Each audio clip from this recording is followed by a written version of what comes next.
Day in my life sa content creator dito sa Agdangan. Samahan nyo si Miss Communication pumunta sa isang vlogger na taga Agdangan.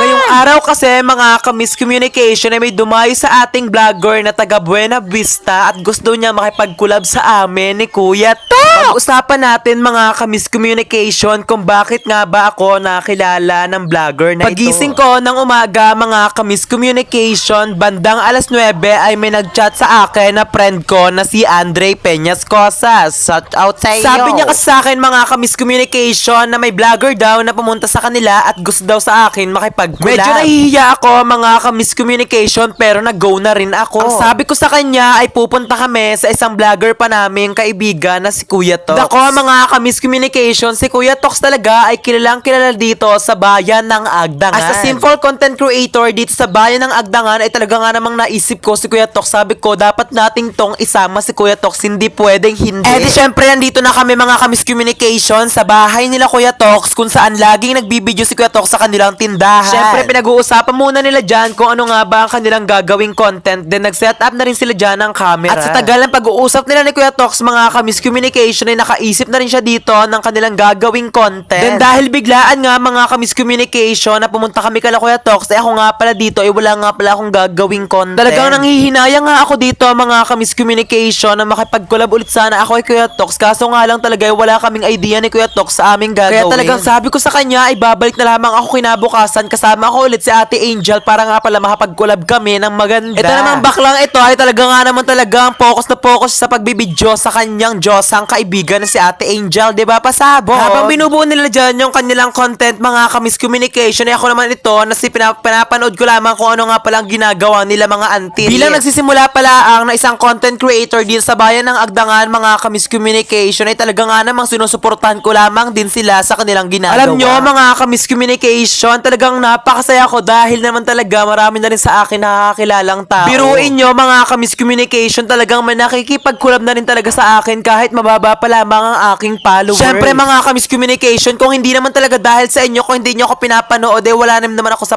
posisyon na to. Ganon dapat. At habang nagkukwentuhan nga kami dito mga ka-Miss Communication, ay talaga naman talagang inabot kami na napakalakas dito na ulan. Hanggang dito na lang muna mga ka-Miss Communication, update ko kayo bukas. Bye-bye!